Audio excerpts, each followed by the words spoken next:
মতুয়াচার্য বিজয় চন্দ্র পাড়ি মহাশয়ের জন্ম তার স্মৃতিচারণ উৎসব।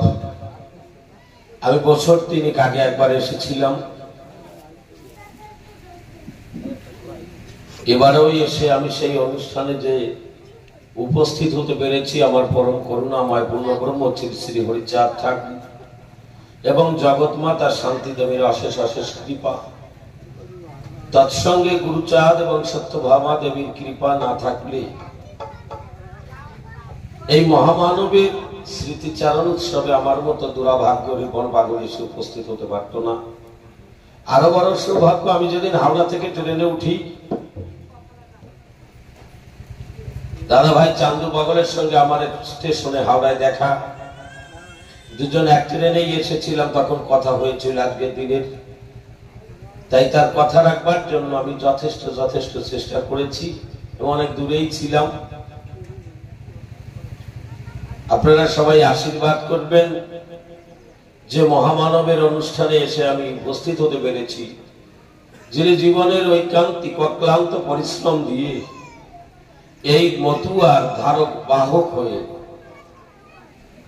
গোটা ভারতবর্ষের সমগ্র জায়গায় তিনি হরিনাম প্রচার করেছেন।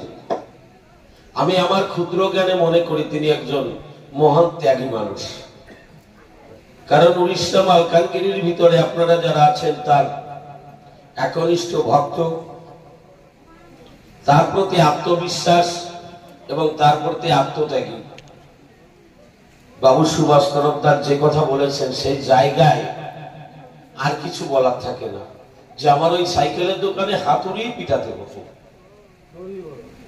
আমি এই জায়গাটাই আসতে পারতাম না। আজকে বাবু সুভাষ তরফদারের অনেক, তারও যে নাম সুভাষ তরফদার, এই নামটাও ভারতবর্ষের অনেক জায়গায় পৌঁছিয়ে গেছে। আমরা ঘরে বসে এটা দেখি বা জানি, আমরা দেশে দেশে ঘুরি, এটা চিরন্তর সত্য, কিন্তু আমরা আলোচনা করি। অনেকে বলে গোসাই আলোচনা ভালো করে, আলোচনা সমালোচনার থেকে যিনি গবেষণা করেন তিনি দর্শনটাকে অনুধাবন করেন।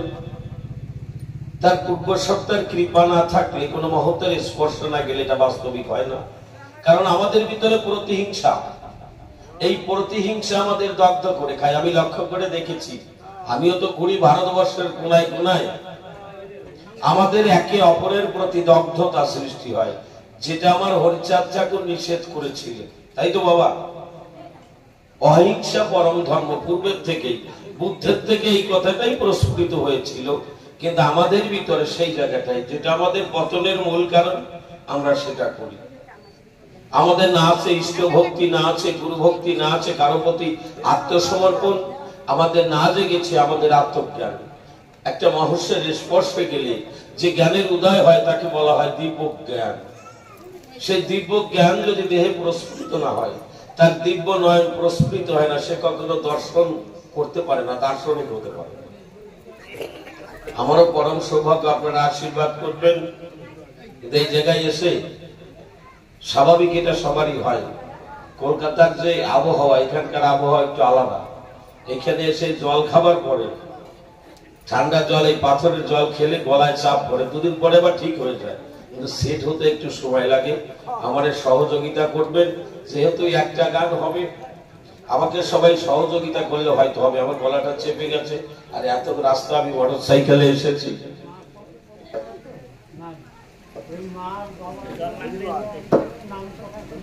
আচ্ছা আচ্ছা, আর একটা মাউথি সুগার দিলে ভালো হতো বাবা, থাকলে, আমার গলাটা চেপে গেছে। 1 সপ্তাহ হলে আবার আস্তে আস্তে ঠিক হয়ে যাবে। এই বাবাকে হয়তো আমি দেখি উড়িষ্যার মুখে, আমি যেটা শুনেছি ভক্তের মুখ থেকে, বাক্য গ্রন্থে যা দেখেছিলাম, আমাদের পশ্চিম বাংলায় বসে এই মহাজন যিনি ছিলেন, আমার তারকের কথা মনে পড়ে যায়। আমার তারক গোসাই একটা গান লিখেছিলেন, আমি হয়েছি পাগল আর হব কি, অসখী পাগল হতে আর বাকি আছে। গানের জ্ঞান তো আমার মতো হতভাগার নেই, কারণ পাড়িবাবুর মুখের দিকে তাকালে শুধু এখানে এসেছি তাই না, গত বছর মনে হয় আমি মেমারিতে ছিলাম, তাই না দাদা? মেমারিতে আমি প্রত্যেক বছর ওখানে যাই, ওরা আমারে নিয়ে যায়। পারিবাবুর উৎসব ওখানে হয়, ওখানে আমাদের কয়েকটা ভাই বোন আছে। আলোচনার সাপেক্ষে ওনার কথা ভাবতে গেলে তখন মুখ থেকে আর ভাষা উঠছে না। আমার গুরুদেব সূর্য পাগল একদিন বলেছিল, রিপন রে, মানুষ যখন ভাবনা নলে ভেসে ভেসে ডুবে যায়, সে আর ভাসতে পারে না। একবার কেউ ডুবে গেলে তো আর ভাসে না। যদি কেউ ভাষা বোঝে, তার আর ভাষা প্রস্ফুটিত হয় না। তাই রাত দেশের মুখে আমরা বিভিন্ন জায়গায় তার কথা যেভাবে আলোচনা করি, তিনি একজন ব্রাহ্মণ কুলের সন্তান, বিভিন্ন ভাবে তাকে বিশ্লেষণ করে তিনি যে জায়গাটা করে দিয়ে গেলেন, আমার বড় দুঃখ, বড় ব্যথা এই জায়গাটায়। আমি একজন নবসূত্রগড়ের ছেলে হয়ে আমি বুঝলাম না। আমার বাবা, আমার জন্মদাতা পিতা রবীন্দ্রবালা মহাশয়ের গুরুদেবের নাম ছিল গুরুচাঁদের প্রিয় ভক্ত। তিনি পরামানিক ছিল বিজয় পাগল। আপনারা অনেকে নাম শুনে থাকবেন, বাংলাদেশের খুলনা জেলার বাগেরহাটের কাছে চিতলমারি থালি স্কুলে বাড়ি। আমার স্কুল জীবনে ওনাকে কাঁধে করে আমি চলছিলাম। বাড়িতে নিয়ে যখন রেখেছি, আমার দাদু আমার মাথায় হাত দিয়ে বলেছিল, দাদু নমশূদ্র কুলে জন্ম নিয়েছো, নমর যে মাধুর্য সেটা তুমি রেখো। তোমরা কিন্তু নমরা বুঝো না, আমি একটা নাপিতের ছেলে হয়ে আমার বাবা গুরুচাঁদের বোঝা হয়ে জগতের দেশে দেশে নাম প্রচার করছি। তুমি নমশূদ্রের ছেলে হয়ে তোমার সেই বিশুদ্ধতা আসলো না, এটা মুছে দেবার চেষ্টা করবে। সেদিন আমাদের ভ্রাতৃ সম্মেলনে আমার বাবু আলোচনা করেছিল, আর তরফদার মহাশয় তো আছেই। এরা যে অক্লান্ত পরিশ্রম করছে, এদের সূক্ষ্ম রসটাকে বাস্তবিকতায় যদি আমরা ধরে রাখার চেষ্টা করি, তাহলে আমাদের একের প্রতি একের প্রতিহিংসা এটা থাকে না। আমাদের জাতি সুত মাঘ উঠে গিয়ে আমরা এক নামে এক কালে মুখে সোদা হরি বলে আমরা প্রেমের কললে শুনতে পারি, কিন্তু সেটা আসে না, আমাদের আসে প্রতিহিংসা। আমি সবার কাছে আজকে সেই স্মৃতি, ফুল ফুটে ঝরে যায় এই তার নীতি, মানুষ মনে চলে যায় রেখে যায়। আজকে পারিবাবু তিনি আমাদের মাঝে আছেন, আমাদের হৃদয়ে, কিন্তু সচক্ষে আমরা তাকে দর্শন করতে পারছি। সেদিন আমার বাবা আলোচনা করলো, ওখানে আমি দেখলাম কথা প্রসঙ্গে এসে গেল। এক বাবাজি পিছন থেকে, আমার মনে হয় কোনো রাগই ছিল নাকি প্রদীপের উপরে, হয়তো বা কোনো রাগ ছিল বা কোনো অনুরাগী ছিল, কথাগুলো বলছে পটাশ করে, ওখানে ওইভাবে জিজ্ঞাসা করে ফেললো। এতে আমাদের একের দ্বারাই অপরের যে একটা ব্যথিত অন্তরের সৃষ্টি হয় আমরা বুঝি না। আমার হয়তো কাউকে ভালো নাও লাগতে পারে, কিন্তু সরাসরি তার উপরে আক্ষেপ প্রকাশ করা, এটা একটা কেমন হয়ে যায় না? কি বুঝে প্রদীপকে দার্শনিক বলা হলো, কি বুঝে অনিমেষকে গবেষক বলা হলো, মানে একটা ব্যাপারটা কেমন হয়ে গেল। তাই আমি সবার কাছে ভিনদেশী নয়, আমি আপনাদের স্বদেশী। কারণ আমার গুরুচাঁদের ঠাকুরের আদর্শ যেখানে আছে, আমি তো সেই পরিবারের ছেলে। আমার পরিবার গুরুচাঁদ ঠাকুরের পরিবার। আমার ধর্ম মতুয়া ধর্ম, আমার কর্ম গার্হস্থ ধর্মের কর্ম, আমার প্রতীক চিহ্ন সাদা, আমার বর্ণ লাল, আমার আত্মহিভাব যোদ্ধা। আমি স্বতন্ত্র প্রবাহী কালমান অবস্থায় আমার প্রাণ পুরুষ হরি গুরুচাঁদের আদর্শ নিয়ে চলবো। এই প্রতিজ্ঞা যদি আমাদের হাতে হাত রেখে চলি, এখানে তুলসী মালা আচার মালা কোনো বিবাদ থাকতে পারে না, পারে বাবা? আমার কোথায় রাধা, কোথায় কৃষ্ণ, কোথায় বিষ্ণু, কোথায় শ্রী দেখার দরকার নেই। বাবুই কথা একটু আগে বলেছি। আমার অশ্বিনী কর্তার গানে আছে, পরের মন মানুষ বর্ত নিত্য মানুষের সাথে অনুমান কায়া শুনল কেন করো তার বাবু। তাহলে যে নিত্য মানুষকে আমার নিত্য দ্বীপে এসে, আমার নব উড়াকান্দির মুখে এসে আমি পেয়েছি, সেই মানুষের সহনশীলতায় আজকে আমি যখন স্বীকৃতি পেয়েছি, জাতি পেয়েছি, ধর্ম পেয়েছি, কর্ম পেয়েছি, আমার প্রতিজ্ঞা থাকবে আজকে পারিবাবু তিনি যদি সেই ব্রহ্মকুলে এসে তার গলার পৈতা ছিঁড়ে দিয়ে সে যদি রাজদেশে হরিনাম করতে পারে, আমি তার সূত্রধারা হয়ে আমি কেন পারবো না? আমার এটা প্রতিজ্ঞাবদ্ধ করা উচিত। ভুল বললাম না তো বাবা? বাবু বললো না মানুষ জাতি একটা, বর্ণ দুটো, নারী পুরুষ। তাহলে মানুষ, যে মানুষটা আমাদের ভিতরে আজকে এখানে উপস্থিত হতে, তিনি একজন মহামানব। এই মানুষের ভিতরেই মহামানব। যেমন হংসের ভিতরে রাজহংস, আমাদের ভিতরে মানুষ তৈরি হয়, বাবাজি হতে পারে, আর এক বাবাজি হতে পারে, আর একজন হতে পারে। আমাদের কাজ হচ্ছে সহনশীলতা দিয়ে, সহযোগিতা করে, সমদৃষ্টতা। অনিমেষ ভালো আলোচনা করছে, আমরা তাকে সহযোগিতা করবো। তরফদার বসার বয়স হয়ে এসছে, আমাদের যদি শিক্ষার প্রয়োজনে দরকার তাকে সহযোগিতা করে আরেকটা জায়গায় আমরা নিয়ে যাব। এই না যে ওখানে গিয়ে আমার গান করতেই হবে। গানই হচ্ছে কি, গান সাধনা, গান চেতনা, গান ভক্তি, গান মুক্তি। গানের মধ্যে কিছু থাকে না। আমার গুরুদেব সূর্য বাবা বলেছিলেন, গানের যখন চিতন ধরে এসব পুরো কুম্ভকে দফা ছাড়ে। এই জন্য মতুয়ার প্রাণায়াম করা লাগে না। এক নামে এক তালে যখন দম মারে, ওই দমের সাথে তার 24 চন্দ্রের অর্ধচন্দ্রে তার রেশদপুরকের দম্ভা এই হরি নামেই উচ্চারিত হয়। এই জন্য আগে ঠিক করো 20 তলা, তারপরে ঠিক করো পথ চলা, তারপরে তুমি হও একজন হরি বলা। যশমান প্রতিষ্ঠায় গেলে শুধু হয় না, শুধু হরিনাম জপলেই হবে না। মন্ত্র is nothing but this is power, তার শক্তিকে সঞ্চালন। এই জন্য স্বতন্ত্র ধর্ম রক্ষা করে যদি উচ্চ স্বরে হুঙ্কার ছাড়া যায়, দেহের স্বতন্ত্র অতন্ত্র প্রহরী হয় যন্ত্র, এতেই এই দেহটা পরিপক্ক হয়। তারা একটা সময় গন্তব্যে পৌঁছাতে পারে, তাদের বাচ্চস্মৃতি বেদবিধি কিছু লাগে না। আমি সবার কাছে অনুরোধ করবো, 3 বছর আগেও এসেছিলাম, আজকে এসেছি, আমার দাদা বলেছিল তাই। আমাকে সহযোগিতা করবেন, আশীর্বাদ করবেন। আর যে কয়দিন আমি থাকি, যেন সুস্থ শরীরে থেকে সবার সাথে সম্প্রীত রেখে আবার অন্য জায়গায় যেতে পারি, সহযোগিতা করবেন। আর এই বীর যোদ্ধা যারা তৈরি হয়েছে, আমি সবার কাছে বারবার, গানই যে আমার করতে হবে এমন কোনো কথা আমার নাই, কারণ গান তো আমি করি দেশে দেশে দেশে, আমি করি সব সময়। তবে সবার কাছে অনুরোধ, মহাজন যারা যারা বোঝে, বোঝাটাই জীবনের বোঝা। আমরা বুঝি না তাই বোঝা, ভুল সিদ্ধান্ত নেই নেই রে বাবা। একটা কথা বললেই ভুল হয় না প্রদীপ, এই কথাটা কেন বললো, এই কথাটা ওখানে আমি যাবো না, এই বোঝাটাই বোঝা। আর মানুষ সবাই হচ্ছে মানুষের সাধনা।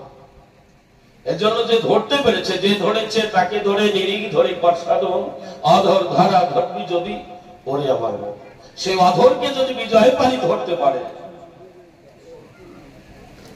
আমরা পারবো।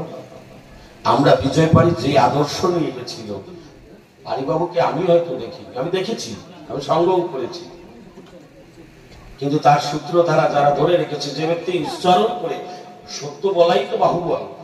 আমার হরিচাঁদ ঠাকুর বলছে, সত্য বাবু, সত্য বাক্য সমতীর্থ হইতে না পারে।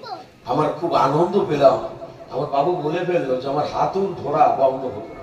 তাই এই যে সত্য বাক্য, আমি যদি তাকে গিয়ে ধরি, জ্ঞানীগুণী মহাজন যে পদে করেছে গমন, সেই মত আমার ছিল স্মরণীয়। আমি মহাজনকে গিয়ে যদি ধরি, আপনি যখন এই স্তর থেকে এই স্তরে এসেছেন, আপনি আমার পথ দেখান, তাই তো বাবা। কিন্তু আমরা কি করবো, ওই যে অনিমেষ গবেষক, আপনারা কি বুঝে গবেষক করলেন? এই কথাটা সেদিন আমার সেন্সের ভিতরে ঢুকে গেছে, যে এই যে প্রতিহিংসা, এই সবার ভিতরেই আছে। এজন্য নামে প্রেমে মাতোয়ারা হতে হবে। হরিধ্যান, হরিজ্ঞান, হরিনাম সার, নামে প্রেমে মাতোয়ারা, মতুয়া নাম তার। দেখেছেন আপনারা, দেখেছেন কীর্তন করতে করতে ধুলায় যখন ধূসারিত হয়ে যায়, তখন তার কাপড় উঠলে গেল না, মাথার চুল খুলে গেল না, হাত পা কেটে গেল, স্মৃতি থাকে। কয় ও মাতিয়ে গেছে, কয় না বাবা, কয় ও মাতিয়ে গেছে, ওর বাহ্য স্মৃতি হারাই গেছে, অজ্ঞান হয়ে গেছে। আর কেউ কয় কি যে ঠাকুর কৃপা দৃষ্টি করছে, ও এখন ঠাকুরের সঙ্গে লীন হয়ে গেছে। অর্থাৎ আর জীবাত্মা পরমাত্মার সঙ্গে, আর জীবাত্মা ঊর্ধ্বমুখী হয়ে পরমাত্মার সঙ্গে লীন হয়ে গেছে। ওর বহির্মুখী ইন্দ্রিয় অন্তর্মুখী হয়েছে, এটা মতুয়ার মূল মন্ত্র। যখন নামে প্রেমে মাতোয়ারা হয়, তার বাহ্য অঙ্গ থেকে বাহ্য ইন্দ্রিয় অন্তর্মুখী হয়ে তার কুলকুণ্ডলিনী আত্মা শক্তি মহামায়া, সে অন্ধকার থেকে আল্লাহ তিনি শক্তি ধরে রাধা রানীর মহাভাব ক্রান্তি বিলাপ করে। আমার অশ্বিনীর গান যে অহৈতুকী অবলার বা গান, সেই অবলা সে হতে পারে। আর যখন সে হয়, তার বাহ্য স্মৃতি থাকে না। যখন তার নিম্নগামী ভাব ঊর্ধ্বগামী হলে সহস্রারে এসে পিতৃধনের সঙ্গে হরিজনের মিলন করে, সাধনায় প্রতি হয়। যখন প্রাণায়াম লাগে না বাবা মতুয়া, তাই তো তারক কথা বলেছিলেন, যার মন হয়েছে অন্য পাগল, বিষ্ণু জয়লে কি করে? যেতে কুরুক্ষেত্রের যুদ্ধে হয়েছিল, গুরু অশ্বত্থামা অর্জুন মেরেছিল ব্রহ্মবান আর তীক্ষ্ণবান, যে মানে সংঘর্ষে পৃথিবীর শশাকর পৃথিবী লয় হয়ে যাবে। সেই বিষ্ণু সত্তার আকর্ষণের চক্র থেকে গলিত পদার্থ করে নিবৃত্তি করলাম। আর তারক বলল যে আমি সবকিছু ধুয়ে যে প্রদেশ নিয়েছি ওই বিষ্ণু তৈল আমাকে কিছু করতে পারবে না। এ হলো হরিভক্ত। যদি কেউ হয় বাবা, সে মরণের ভয় খায়, সে যুদ্ধের ভয় খায় না। আমাদের সেই জায়গায় যেতে হবে, অর্থাৎ অন্তর্মুখী হতে হবে। বহির্মুখী থাকলে আমার জীবনটাই শেষ হয়ে যাবে, আমার জীবনের কর্ম শেষ হবে না। কারণ আমি স্রষ্টার সর্বশ্রেষ্ঠ জীব হয়ে জগতে এসেছি। আমি যদি মানুষ হয়ে মানুষের কাজ না করি, আমি মরে গেলে আমার রূপের পরিবর্তন, আমার কর্মের পরিবর্তন, আমার ধর্মের পরিবর্তন, আমার স্থানান্তরিত হব। সেদিন যদি দেখা যায় দৈন্যপালের প্রদীপ সে মানুষ হয়ে আছে, আর আমি কি হয়েছি, আমি একটা পশু হয়ে বা একটা ছাগল বা একটা ভেড়া, আমি জঙ্গলে ঘুরে বেড়াচ্ছি, মা খাটরায় আমাকে বলি দিল, তাহলে প্রদীপকে বিচার করতে গিয়ে আলোচনা করছি। আসলে প্রদীপকে বিচার করতে গিয়ে বাবা আমি নিম্নগামী হলাম না, আমি অধোগতি হলাম, সে ঊর্ধ্বগতি। তাই তো বললেন অশ্বিনী গোসাই বাম দক্ষিণে রবিসম কিন্তু অপ্তেজ মরুদ্ভম, পঞ্চতত্ত্বে পুড়ে দম রেখেছে মন্দিরে, তার আগম নিগম জানতে পারলে আব্রহ্মভেদ করতে পারে। ও তো জেনেই পার হয়েছে, নালেও যোদ্ধা হলো কি করে। এজন্য মতুয়ার মূল মন্ত্র বাহ্যাঙ্গের সাধুভাব ত্যাগ করো, সেটা ত্যাগ করে অন্তর্মুখী হও। তুমি সত্যকে জানো, ব্রহ্মবান হও, বীর্যবান হও, জ্ঞানবান হও, তবেই তুমি ধৈর্যবান হবে, তবেই তুমি পুরুষ হবে। পুরুষ যার পুরো হুঁশ, পুরুষত্ব যার পা থেকে মাথা পর্যন্ত সত্য একমাত্র হরিভক্ত যার তার হয়। নাহলে তারে বনের বাগে বিজয় পালিয়ে খেতে পারতো না, আরো মহাজন গোপাল সাধু তাকে খেত না। কিন্তু যার পুরুষত্ব তৈরি হয়েছে পা থেকে মাথা পর্যন্ত, বাঘে তারা খাইতে পারে না, কারণ এই হিংস্র ভাব তো তার নেই, সে নামের প্রেমে মাতোয়ারা হয়ে গেছে। এই জন্য জানতে হবে, অজানাকে জানতে হবে। নদী সেল তোমাকে তুমি জানো, হিংসা বন্ধ করো। আজকে এই জায়গায় আর এক জায়গায় আর এক জায়গায় আর এক জায়গায় যেখানেই হোক সিংহ শাবক। আমার গুরুচাঁদ ঠাকুর বলছে যে জাতির দল নাই সে জাতির বল নাই। তাহলে আজকে প্রদীপ বিপদে পড়েছে, আমি পাগলের মতো ছুটে যাব। তরফদারের পিছনে আক্রমণ করেছে, আমরা পাগলের মতো ছুটে যাব। কিন্তু আমি লক্ষ্য করে দেখি আমি রিপন পাগলও ভুক্ত করি। যেই বিপদে পড়বো তাই বলে বাদ দিয়ে খাও, ওর আর চাইয়ে না, নেতা কাঁচাইয়ে না। ওই ৭৬ অশোকালদার বিপদে পড়ছে, ওর মুখ দেখতে যাবা না। তাহলে এক জায়গায় এক খাবে, এক বল বলে, এক বলে, কিন্তু সমস্ত কিছুর পরে কি করলে? এভাবে কি আমার জাতির উন্নতি হবে? আমার ভবিষ্যতের বুকের হাত কি সারা জীবন ওই যে রয়ে যাবে? আমি অনুরোধ করি সবার কাছে, ব্রহ্মপুরী ভেদ করো সবাই, সত্যকে জানো। আমার তার অশ্বিনীকর্তা বলছে তথায় রতিমশা কবি হলে অমনি ধরে দিচ্ছে জেলে, সেরাই এক পন্থা বলে রাখছে তারে বেহাল করে। রতি ধরো, আজকে মহাচমের খাবার খাবো, এখান থেকে খেয়ে সবাই যে খাবার খাবো এতে তো রস তৈরি হবে 5 দিন পরে, এই রসটা 10 দিন পরে হবে রক্ত, 64 দিন পরে হবে 80 ফোঁটা রক্তে 1 ফোঁটা পিতৃধন। যে পিতৃধনের উপরে হরি বিরাজ করে, আর এই পিতৃধনটাকে যদি এই মহাজনের স্পর্শে গিয়ে পথ সূত্র জেনে রসায়ন করা যায়, তাহলে 80 ফোঁটা ওই পিতৃধনে 1 ফোঁটা রতি হবে। 1 ফোঁটা রতি রসায়ন করলে 1 ফোঁটা মতি হবে। 1 ফোঁটা মতি রসায়ন করলে তার 24.5 চন্দ্রে অর্ধচন্দ্রে যদি উদয় হবে, সে বিজয় পাড়ির মতো, সে হীরামন পাগলের মতো, সে বিচরণ পাগলের মতো, সে গোলক পাগলের মতো, অগণিত প্রেমময়ী ভক্তের মতো হয়ে যাবে। আমাদের সবার সেই উৎকণ্ঠিত হওয়া দরকার। ভুল বলিনি তো বাবা? আমি সবার কাছে অনুরোধ করে এটা জয়ধ্বনি দিই, সবাই একটু উলুধ্বনি জয়ধ্বনি করবেন। জয় জয় শান্তি হরি গুরু জয় জয় সত্য ভাব ভাগবত চাঁদ বিমানন্দ হরি হরি বল। শ্রী গুরু বিমানন্দ ভগবান বিজয় চন্দ্র পরিবার জয় পরিমানন্দ হরি বল। ভক্ত ভক্তার মঙ্গল আত্মা একবার হরি বল হরি বল হরি বল হরি বল। বাজা